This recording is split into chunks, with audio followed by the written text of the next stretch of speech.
Hello there, this is your friendly neighborhood Chinese man and welcome back to yet another video. So for today's CN Trinket review itself, before I start, there's a few disclaimers first, there's a few declarations as well. So first of all, I've seen quite a few comments stating that the tier list I shared previously is not a CN tier list, it's a TW tier list. So let me do some declaration there. So this info, right, could be based on the TW player because it's mentioned on top, right, in the traditional Chinese sense, it's like by the TW side. Okay, but this tier list that I gotten is from Gamekee, which is a CN website. So technically, whether or not you call it TW or CN, it's not much of a difference. It's like just how global players or content creators are going to the CN site to get info, right? So I'll just name it CN because this source came from a CN website. So if you want to call it TW tier list, it's fine. It's not a tier list by me, therefore I'm naming it the CN/TW tier list. Okay, whatever you call it. So that's declaration number one. Okay, declaration number two. There are some missing weapons from the tier list, which I'm gonna talk about them briefly, but based on my personal experience playing the game, because it's probably not in the initial versions, because for those of you guys who do not know, Global probably had more additions to them because our server came a lot later compared to the CN as well as the TW side. So some weapons that are available to us might not have been available to them when they first crafted up the tier list. Okay, and disclaimer number three, for the weapons as well as the trinkets itself, let me be clear, okay, it's subjective because there are certain, I'll say, like equipments or weapons that are very useful in certain situations and you find yourself using them more. So tier list by nature is a very subjective topic, so if you don't agree with me, let me know down in the comment section below. This is not a tier list by me, I'm just basing off my personal experience combined with the ratings and opinions given by another player from the CN side. So that's for the declaration. Okay, so without further ado, I'll go through the weapons that I didn't go through previously. Number one, starting off with Guardian's Will. So I would say this is a T0 weapon for sure because it's like Sword of Life, giving you quite a decent HP boost, and on top of that provides insane survivability boost for shielded units. So very good for defensive units, especially if you're able to shield them. So units like Mythar definitely wants to use it. There's also like some sword users which are very defensive by nature and they will make a good fit with this weapon. So T0, very good defensive weapon. And we have this melee mega crossbow. So to be really honest with you guys, I think this crossbow has some pretty insane damage potential, but the skill is sort of anti-intuitive in a sense. It reduces the range of your archers, which is what you don't want to do, and it also reduces damage the further you are from the enemy. So yes, you do get a 32% massive damage boost, but based on the distance that you are away from the enemy, you actually lose damage. So technically, right, in the most optimal range, which is like 4 tiles away as far as possible, you're only getting 12% damage boost. So it's not a bad equipment, but it's quite hard to actually achieve the maximum capability of this weapon, which is melee range. So this weapon is for melee base archer units. So right now Miguel is one of them, so I think this weapon makes a really good fit with Miguel because Miguel likes to go up front and kick the enemy in the melee range. So that is one unit that's good, but I think in terms of the general usage, not so good, and Miguel ain't exactly like a T0 character, so this is a T2 weapon in my honest take. So next, let's move on to the Silent Guard. So Silent Guard T1, there's another lens that serves a very similar purpose to Silent Guard, which is Pendant Halberd, because this increases the defense of the unit when they're actively attacked. So it's obviously best for units like Tempest that can block for your ally and then take damage decently well. So Tempest subsequently after being attacked is able to gain a damage boost. So I'll group this in the T1 category because I think in terms of general usage with the different legendary characters, not that useful. Like, I think you can use it with all the tanky damage dealers, but then there are better halberds which are generally more versatile overall. So I'm going to give this T1, I think close to T0 depending on how you see it. So that's for the Silent Guard. Then we have Diffusing Prism. Okay, so I've seen a lot of comments talking about this weapon and I understand why. Because this weapon, in my honest take, right, in my personal opinion, is the best stuff for damage dealers by far because of the insane magical attack boost as well as the AoE damage bonus that you can do on top of that. So I think this is the best stuff overall, right? If you have it, trade it, use it. Very good stuff. Personal opinions right here. Okay, so that's for all the weapons that I missed out in the previous run. Next, we're going to run through the trinkets. So for the trinket side, right, because we are not able to actually view the legendary trinkets in the game from the usual weapons dungeon. For those of you guys who do not know, I do not have an early access version, so I'm just basing off whatever is mentioned in the tier list, as well as talking about the skills description with whatever info I have. So the very first tier 0 trinket is space-time ring. So this ring has the ability to teleport to the back of an ally within 3 tiles, right, and increase your own attack. So all the way from 2% to 10%, and you can use this 2 times per battle with a cooldown between 4 to 2 turns the higher star level you are. So this is actually a really good trinket in a sense. It's both offensive and defensive because it allows you to reposition yourself to protect the back of your ally. So in case you guys do not know, if you are able to attack from the back, you actually get more damage. So being able to protect the back of your ally protects the ally a lot better. So this is quite situational, but I think in the hands of really good players in terms of planning and movement, this is an insanely good trinket, because being able to use it to reposition to do more damage, because sometimes you need to reposition your unit so that it can actually move closer to the enemy. So what you can do, you can teleport to an assassin with an insanely high mobility and use this as a mobility equipment for like low mobility units, for example like Magnus, those units that just move really slowly. So you use a assassin type character that runs very far, and then you move to the back of the enemy and then you teleport the tank there. So very useful trinket based on this ability itself, and I think it's definitely worthy of the T0. So very high skill cap, very versatile ring from what I can see. Can both use offensively and defensively. Very good stuff. And then we have the healing powder. So this powder is just really good, right, to increase your healing percentages from 10% all the way to 16%. So good for your tanks or units that just loves healing in general. And on top of that, you are immune to no healing debuff. So this means that with this equipment, right, those no healing debuff that is applied to certain units or certain structures even within PvP will be negated. So another T0 defensive trinket that you can use. And next we have the flying blade arm guard, which is the third trinket down there. So this arm guard here has an instant ability which deals 15% HP piercing damage that can be used 2 to 3 times per battle. So this arm guard has a CD of 4 to 1 turn. So the higher level you go, the lower CD it becomes. So this is a really good up to 3 times additional damage. So it's like a quick blade spell in some sense. Like piercing damage can be considered true damage, I guess. Right, piercing damage, okay fine. I mean, not technically not true damage, but just additional damage that can be used to snipe off certain targets that you might want to bring down as quickly as possible. So very powerful offensive equipment with a ton of versatility. You can also use this on certain, I'll say, structures that you can destroy with this ability to maybe cause an explosion, right, or cause something to burn the enemy, for example, or create like the fire fuel, right, on certain barrels itself. So I'll say generally very versatile equipment that can be used multiple times. So definitely worthy on the offensive character. So T0 right here, worthy. Then we have the spring pill, which is equipment that I have myself. So this is one equipment that I have in my account that I can show. So right here, spring pill. So this pill over here is insanely good because there's actually upwards to like 2 times heal per battle, at least at 1 star.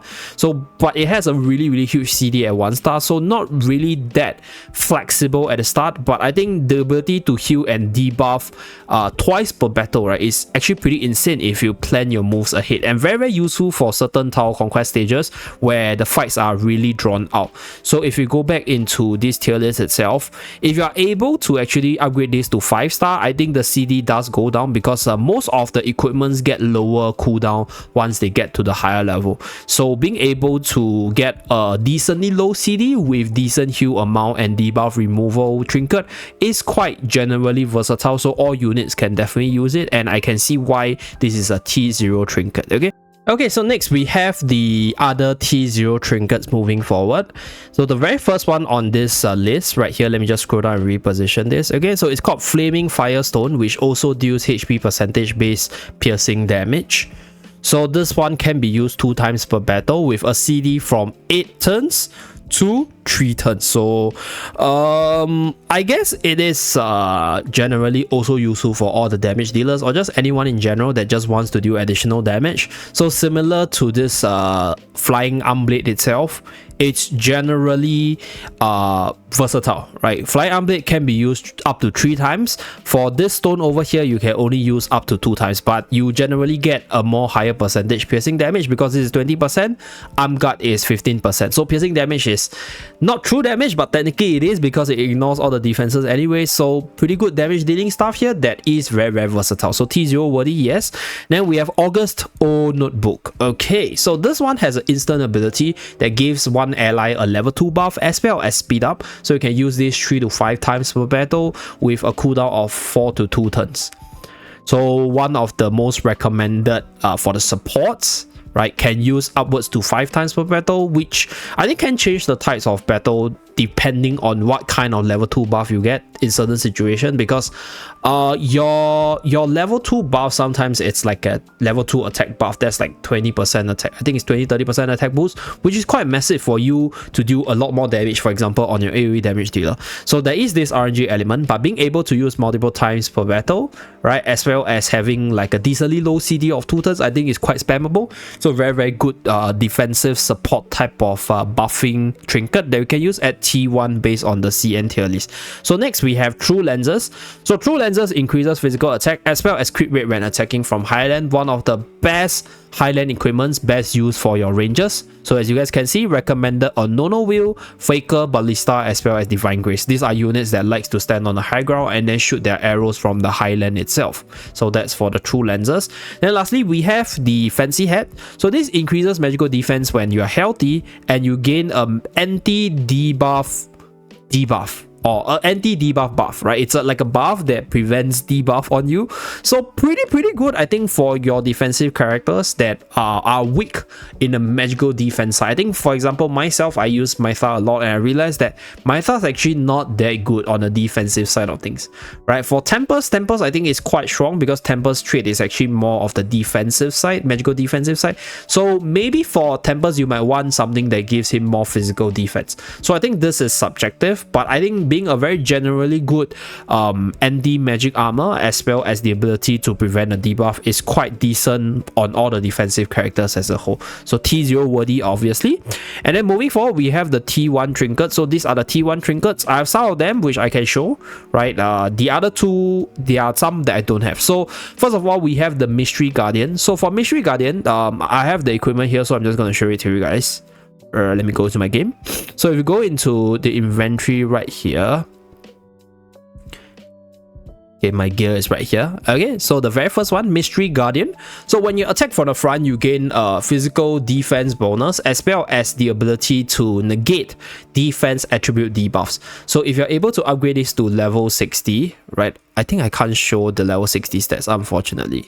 Yeah, I can't. I don't have the level 60 stats. So the higher level you go, if you go back into the list itself, the higher level you go, the more defense you will get, which is, I'll say, decently strong and very, very good for certain characters that like to front face the enemy. However, front facing is, if let's say you're doing a live PvP, I think people in the right mind probably won't be attacking you from front unless it's a frontal AoE attack.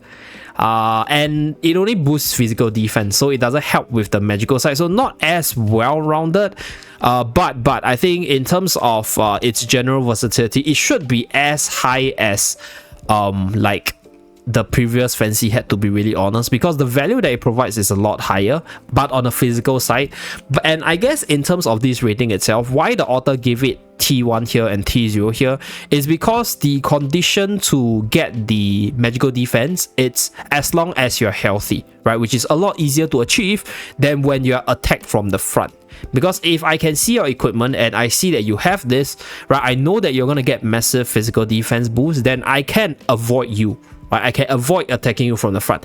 But in terms of the magical side, as long as you're healthy, it is a very easy to achieve condition. Just have enough sustain, enough healers in the team, you can always keep your units healthy. So it's a lot easier to achieve the condition to get this buff compared to this one, and that's why I guess the author values versatility more, or just easy to use conditions more, hence only putting this to T1. Although I personally feel that if you're able to fulfill the front facing defense condition, or if there are certain units that just likes to front face the enemy, this is an insanely good defensive armor. The boost is massive, by the way. 25% defense boost is quite big.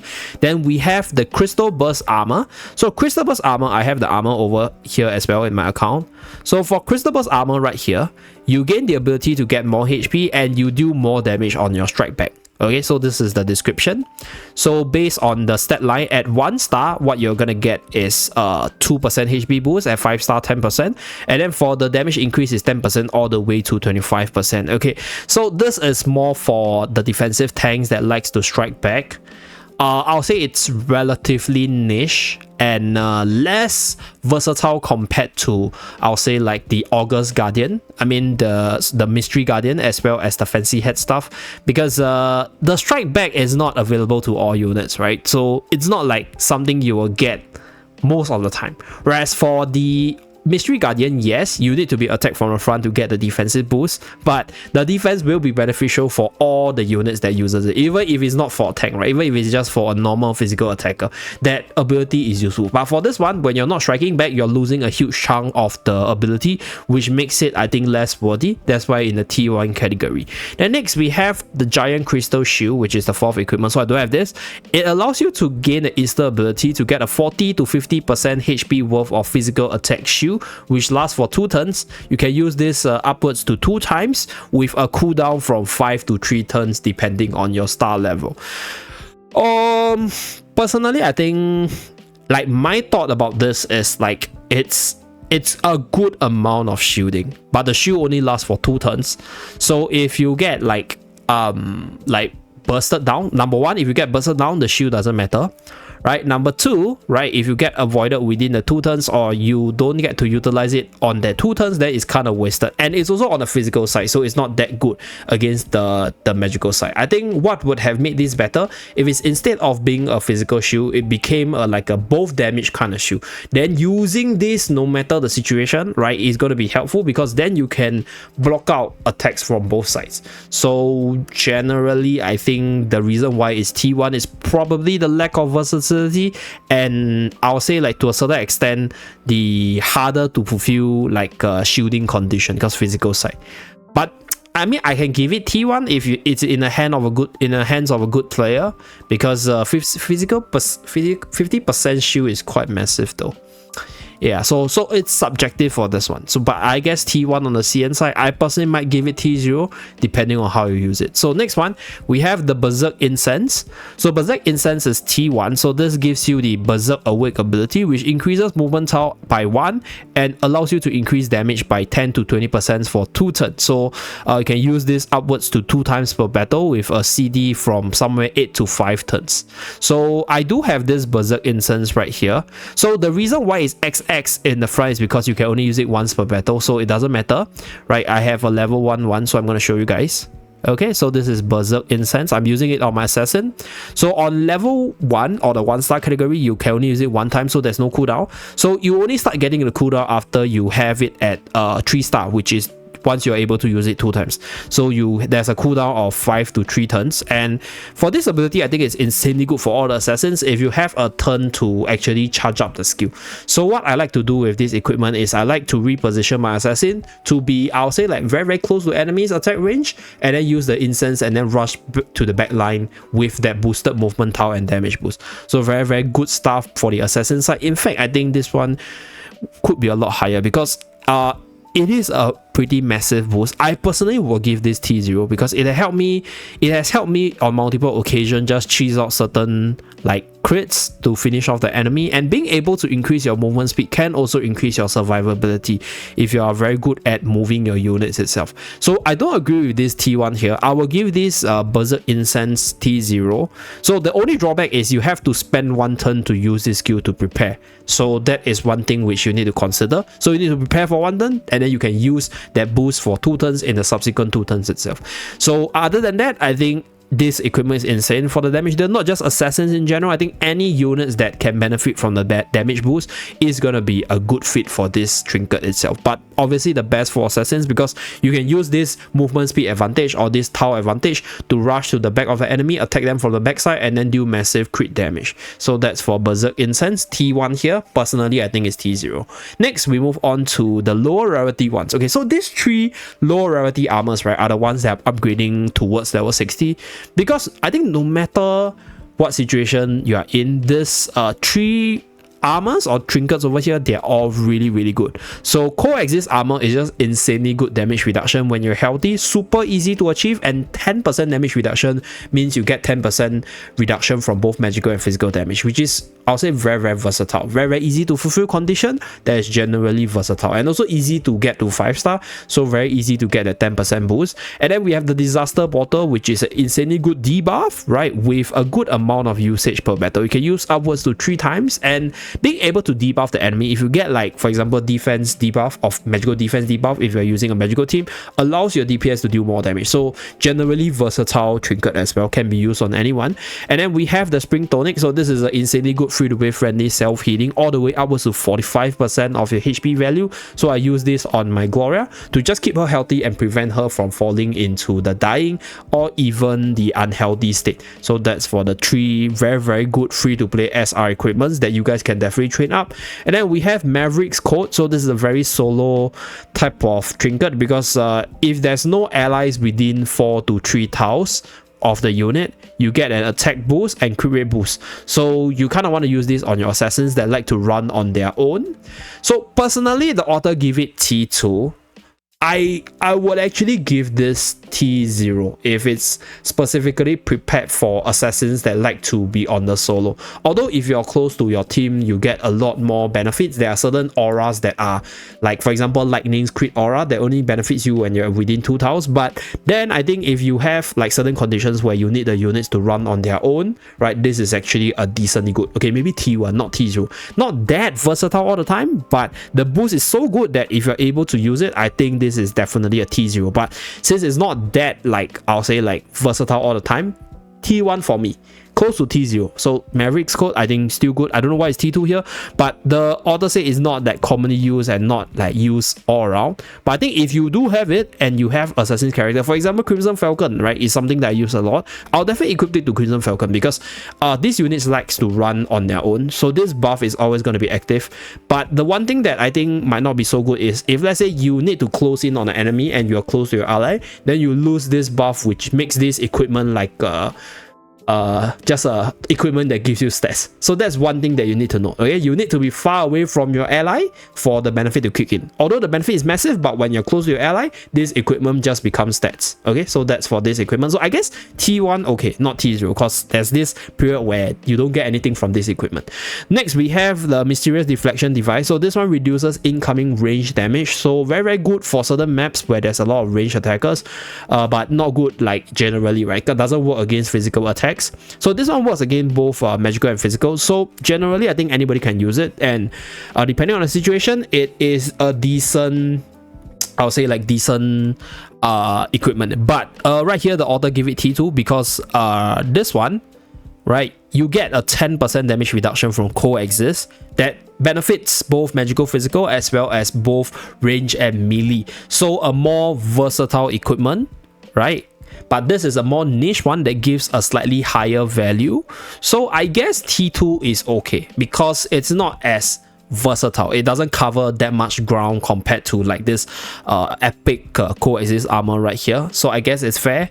But there are certain situations where this 12% damage reduction could be massive when the rangers or the mages are hitting super hard. So that's one thing to take note of for the Mysterious Deflection Device. So next one, we have Straw of Void. So Straw of Void massively reduces magical attack damage or magical attacks by upwards to 70% for 2 turns, and you can only use this once per battle. Okay, personally, I'll give this maybe even a T3. The ability is really strong against like magical teams or magical attacker. Like being able to reduce so much damage is big, but you can only use this once per battle. So if you use it incorrectly, it is probably not that good. And after you use the ability, this just become like raw stats. So in a long drawn out fight, it might not be that good. I think against certain weapons trial or certain bosses where the boss deals massive magical damage, you can use this to cheese their massive attacks. So there is some use for this one. So I guess T2 is fair because the ability is quite sick. But after you use the ability, it becomes a useless trinket that doesn't give you more. So that's pretty unfortunate. So that's why it's T2. I have one copy in my account as well, so I can show you guys the ability in English. So this is the Shroud right here. Okay, decreases magical damage taken. Okay, so this is Shroud of Void, anti-magical damage trinket. And then moving downwards, we are at the last few trinkets right here. We have Unique Code, good for physical attack stages because this one reduces physical attack upwards to 30% with a cooldown of 5 to 2 turns, right? The Rejection Mask is basically the magical attack variant from the Unique Code. So I'll say, like, depending on which stage or what's the situation that you're encountering, I think both of them will have their specific users. And number 21, we have the purple necklace known as the Mist Necklace. So this one is when you're attacked, you apply a debuff to the enemy that can last for 2 turns. So the debuff is random. It has a cooldown of 2 turns. So you can use this as many times as long as you can survive the hits from the enemies. So the debuff is good, but I think more so for tanky units. But then on tanky units, you did rather have defensive trinkets in the first place, like Coexist Armor or even Spring Tonic or even the higher rarity ones. So I guess this is why the rating is a little bit low. Although I think the debuff can be useful in certain situations, but I guess probably because you need to be attacked for it to proc, it's not that good. Because, like, I think in, for example, Tower of Conquest stages where the enemies are hitting you so hard, it's best to not get hit by them. So that's why it's T2, okay?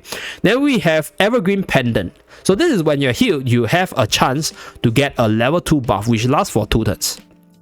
Okay, I disagree with Evergreen Pendant here. I personally think Evergreen Pendant is at least a T1 because, right, being healed is actually quite an easy condition to fulfill. And if you are level 5 on this one, which is quite manageable by the way, it's a 100% chance to get a level 2 boost. If you get like a level 2 attack boost or a level 2 crit boost, that's like sometimes a massive boost to your carry and could just win you the game or cheese certain stages itself. So I don't agree with this being T2. Obviously the stats is offer, it doesn't like make your unit a lot stronger because it's a legendary equipment, so like generally the stats are a lot lower, but the boost that it can provide and how easy it is to fulfill the condition, I think it's definitely T1 worthy, at least for this Evergreen Pendant right here. So below we have 2 equipments. We have the Thorn Ring as well as the Tooth Necklace. So I'm not going to talk too much about them. They're just not good, and they are really low rarity for the necklace, so I don't even think you should upgrade them. So you can refer to them within the game itself, but I wouldn't talk too much about them. Just not really good in general, so that's why I'll skip them. So that's pretty much it for all the trinkets right here. Just quickly run through all the trinket ratings once again so you guys can do a cross comparison to yourself. So starting off from the bottom, okay, we have Shroud of Void, we have Unique Code, we have Rejection Mask, we have Mist Necklace, Evergreen Pendant, we have the Wolf Tooth Necklace, as well as the Ring of Thorns. Okay, then moving upwards, we have Coexist Armor, T1 category, we have Disaster Bottle, Spring Tonic, Maverick Code, as well as Mysterious Deflection Device. And then continue moving upwards, okay, Mystery Guardian, Crystal Burst Armor, Giant Crystal Shield, as well as Berserk Incense. So these are all the T1 stuff. And T0, we have Flaming Firestone, August O Notebook, True Lenses, and Fancy Hat. Okay, and the last top tier equipment, Space Time Ring, Healing Powder, Flying Blade Armguard, as well as Spring Peel. So yeah, that's pretty much it for the CN Trinket tier list. Right, let me know down in the comment section what you think and your opinions about this tier list, whether or not there are certain trinkets which you think are higher value or lower in terms of value based on your personal usage. Thank you very much for tuning in. See you guys again in my next video. Bye guys.